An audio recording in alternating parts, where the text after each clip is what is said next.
self. But ultimately, even awareness is a symbolization.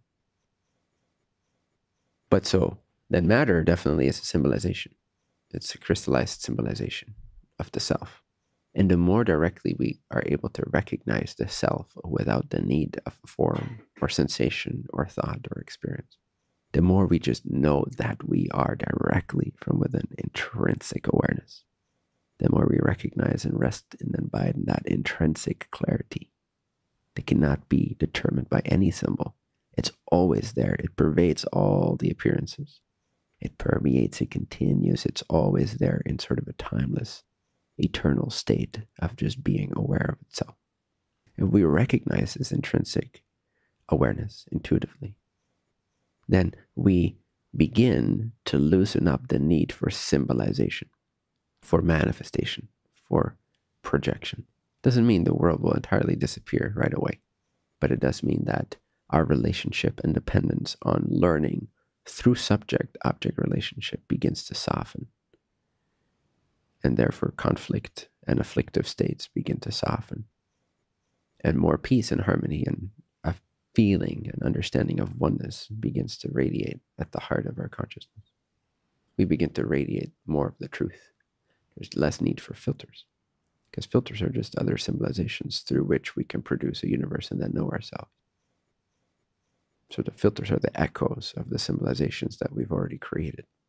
And then those echoes produce further symbolizations or manifestation. But again, it doesn't really exist. Nothing has an actual independent reality. It is the self appearing to itself in symbolized form, so that it can go, look at that object. Well, that means I am this. Symbolization, subject-object relationship. I now get to know myself by looking in a mirror. I now get to know myself by experiencing pain and pleasure. I now get to know myself by having desires and trying to manifest them, and then being disappointed, and then having success, and then seeing other people respond to me and reflect me. And all this symbolization gives me this whole confusing, essentially, but kind of cool, cesspool of information, symbolization. And then it's up to my free will to either wake up from that or to continue to perpetuate that.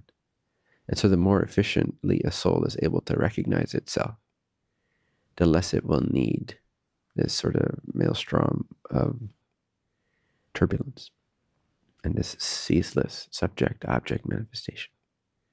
It doesn't mean the things don't still appear. It just means you don't feel like they are necessarily real or tangible. You're not filtering your self-awareness through them. You're not gauging it by them. You just know that you are intrinsically self-luminous, self-radiant, self-existent. That's why the higher density entities produce less and less physical matter. But there's still symbolization. They're still having relationships. They're still having subject-object connections, but it's less and less physical, more and more dreamlike, more and more metaphysical, more and more energy, but still symbolization. So the more non-dual we go, the deeper to the truth that we go, the more all symbolization disappears. And in the absolute, there is an absence of all symbolization and yet full comprehension of oneself. The final mirror has been shattered.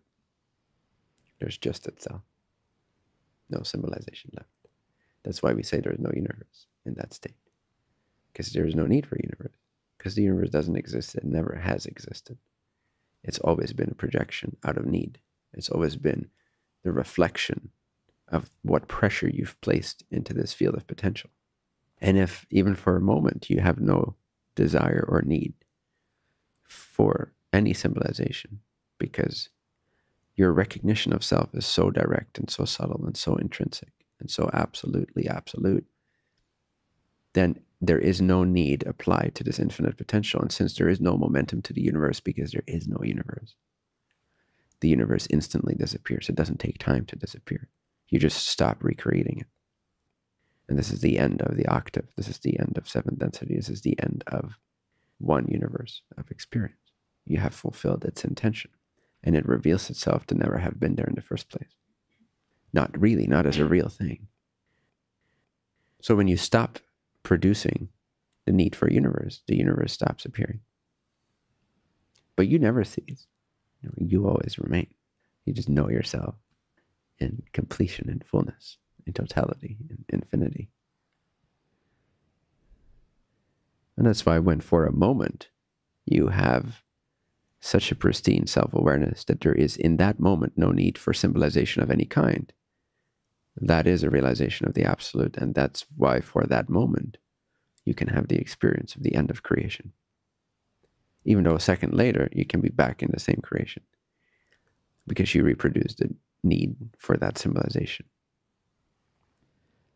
But once you realize this even once you have this experience even once of the absence of all of creation,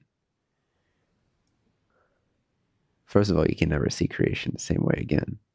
It's fully undermined. It's like Neo having been awoken from the Matrix. He can go back in, but he knows it's the Matrix now. And you can never quite heal that gap. And that's a good thing. But it shows you then that the universe has no basis other than the absolute. It is just an appearance.